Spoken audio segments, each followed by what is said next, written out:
এখন আপনাদের একটু চ্যালেঞ্জের কথা বলি। আমরা কিন্তু আপনাদের চ্যালেঞ্জের, আমার দৃষ্টিতে, আমার ভুল হতে পারে, প্রবাসীদের ক্ষেত্রে আমাদের যে চ্যালেঞ্জগুলো আসে, এক নম্বর হচ্ছে অভিবাসন ব্যয় কমানো।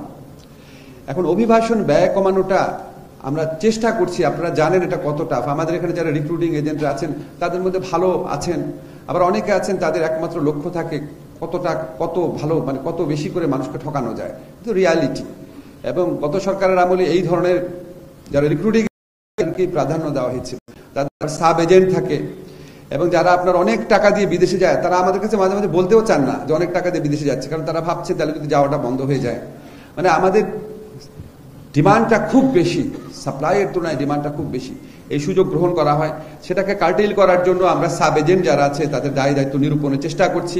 আমরা চেষ্টা করছি বাইরেতে একটা প্রকৃত প্রতিনিধিশীল একটা যেন নেতৃত্ব আসে, সেটার লক্ষ্যে চেষ্টা করছি। এখানে আবার মামলা ঝুলে আছে, মানে আকাঙ্ক্ষা ব্যক্ত করা সহজ, কিন্তু করতে গেলে অনেক ঝামেলা হয়, সেটা চেষ্টা করছি সলভ করার জন্য। সেকেন্ড যে সমস্যাটা আমরা ফেস করি সেটা হচ্ছে আমাদের দক্ষ শ্রমিক কম যায়। দক্ষ শ্রমিকের ক্ষেত্রে এই চ্যালেঞ্জ অল্প সময়ে মেটানো সম্ভব না, কিন্তু ইতিমধ্যে আমরা 2টা উদ্যোগ গ্রহণ করেছি। সৌদি আরবের সাথে একটা প্রোগ্রাম চালু হয়েছে, সেখানে আমরা সৌদি আরবে কিছু দক্ষ শ্রমিক পাঠানোর চেষ্টা করছি। আমি 2 দিন আগে ইউরোপিয়ান ইউনিয়নের সাথে আমাদের একটা স্কিল মাইগ্রেশন প্রোগ্রামে এমইউ হয়েছে, চুক্তি হয়েছে। আমরা চেষ্টা করব ইউরোপিয়ান দেশে আমাদের দক্ষ শ্রমিকদের, দক্ষ কর্মীদের বিরাট চাহিদা আছে, কিন্তু আমরা ওখানে খুবই কম পাঠাতে পারি, সেটা পাঠানোর আমরা চেষ্টা করব এই কর্মসূচির অধীনে। আমি যে থার্ড চ্যালেঞ্জটা আমার অভিজ্ঞতায় দেখি সেটা হচ্ছে ইন্টিগ্রেশনের প্রবলেম। অনেক প্রবাসী ভাই বোন আছেন, অনেক কষ্ট করে অল্প কিছু টাকা আর্ন করেন, 2 লক্ষ থেকে 10 লক্ষ টাকা। তবে দেশে ফিরে আসার পর বিভিন্ন ধরনের দালালে খপ্পর পরে সারা জীবনের পরিশ্রমের টাকাটাও হারান। কোনো একটা ফ্ল্যাট কিনতে গিয়ে ঠকে যান, জমি কিনতে গিয়ে ঠকে যান, ভুয়া ব্যবসাতে ইনভেস্ট করতে গিয়ে ঠকে যান। ওনাদের ইন্টিগ্রেশনের যে প্রবলেম, এটা আমার কাছে থার্ড প্রবলেম মনে হয়েছে। ইন্টিগ্রেশনের প্রবলেম সলভ করার জন্য আমরা প্রবাসী কল্যাণ ব্যাংকের মাধ্যমে কাজ করব। আমরা দরকার হলে আমাদের এখানে যে গ্রামীণ আছে বা ব্র্যাক আছে, ওনাদের সাথে আমরা কথা বলছি, ওনাদের মাধ্যমে আমরা ইন্টিগ্রেশনটা একটা খুব ভালো জায়গায় নিয়ে আসার চেষ্টা করব। ফোর্থ যে প্রবলেমটা সেটা হচ্ছে বিদেশে দূতাবাসে আপনাদের প্রচুর হয়রানি হয়। একদম আমার নিজের ছোটবেলা থেকে বিচিত্র প্রবাস থেকে যখন পড়তাম তখন থেকে জানি যে আমাদের দূতাবাসগুলো প্রত্যাশিত ভূমিকা পালন করতে পারছে না। আমাদের কিন্তু বেশি দূতাবাসে প্রবাসী কল্যাণে মানুষ নাই, মাত্র 27টা দূতাবাসে আছে, এবং সেখানেও একজন করে, কোনো জায়গায় 2 জন। এই কাজটা প্রধানত পররাষ্ট্র মন্ত্রণালয়ের।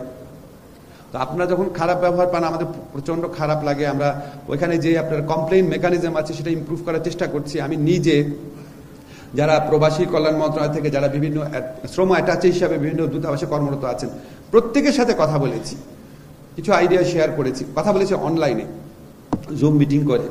চেষ্টা করব আপনাদের হয়রানি কমানোর জন্য। আমাদের মন্ত্রণালয় থেকে যতটুকু করা সেটা করবো, পররাষ্ট্র মন্ত্রণালয় থেকেও চেষ্টা করা হচ্ছে। বাট মানে আমাদের আসলে মাইন্ডসেটটা পরিবর্তন করা দরকার। মাইন্ডসেট পরিবর্তন না করলে এটা সম্ভব না, আমরা যতই উপর থেকে নির্দেশ দিই।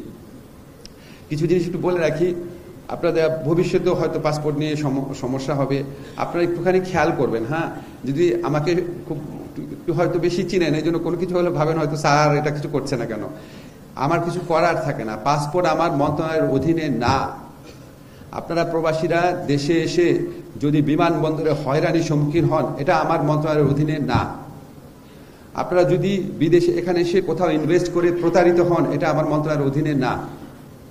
আমরা যেটা করতে পারি, অন্যান্য মন্ত্রণালয়কে অনুরোধ করতে পারি, পাসপোর্টের ক্ষেত্রে যেমন করেছি, অন্যান্য মন্ত্রণালয়কে অবহিত করতে পারি, বলতে পারি আপনারা এটা করেন প্লিজ, কিন্তু এর বেশি করা যায় না।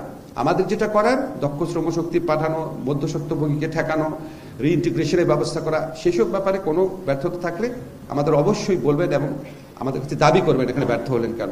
কিন্তু অন্য মন্ত্রণালয়ের ক্ষেত্রে আমাদের অবহিত করবেন, কিন্তু কেন ব্যর্থ আপনি এটা করার স্কোপ থাকে না, কিন্তু কারণ এটা আমার সরাসরি কর্তৃত্বাধীন ব্যাপার না, আমাদের মন্ত্রণালয়ের এখতিয়ারাধীন কোনো বিষয় না এটা। তবু আমরা চেষ্টা করবো